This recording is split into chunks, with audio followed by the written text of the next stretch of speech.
then, oh my god, we have arrived. I'm looking at the next movie. We have arrived at Aggro Drift.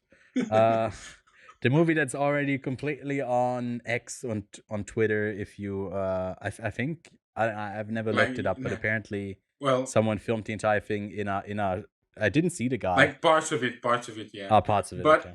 we both can agree, Aggro Drift is in a category of its own. Yeah. Of this film festival, like it's in a category of its own. Like, to be we fair, thought like this Aggro would... Drift, it's like, considering it in the Fast and Furious franchise, it would be Too Fast and Too Furious. Like, I don't know. It gives. we did think this movie would have the most walkouts, because there were like a lot of walkouts. Like, people were not vibing with it. They were walking out after like 3 minutes already. They were like, "Is this gonna be the movie? Hell nah, I'm out." And but like a lot of people stayed. I think by the amount, probably was still the biggest walkouts. Yeah. But there were really a lot of people who ended up staying, and there's 1.2K on Letterboxd that have logged it. But there was another smaller film that was basically like an essay film that was really bad, where we ended up walking out, the first one that you ever walked out in a movie. And I think that one, by the end of it, probably had like a third or a fourth left of the people who were initially in that screening. And it wasn't the case for Aggro Drift, but it like infrared movie that's I don't know what the story even is, but it's about the story is about the greatest assassin in the world. He's dropping bodies, he's dropping souls. There is a thick-ass woman in infrared twerking for most of the movie.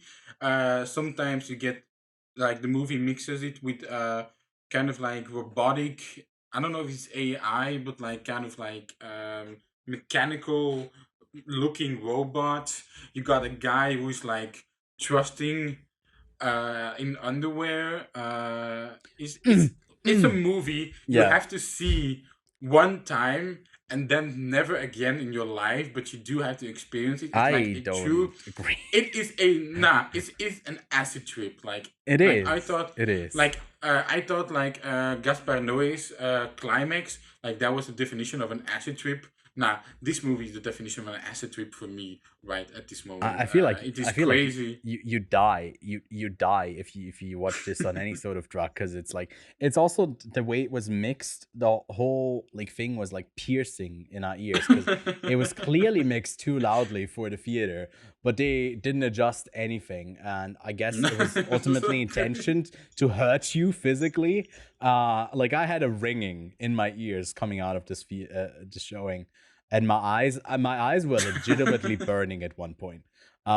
So it does live up to its craziness, but it's like, it does. It's and also like we have to say, like, Harmony Korine like walked around in the crazy mask that is in the movie. Was in the press screening with like the mask. And the dedication was there.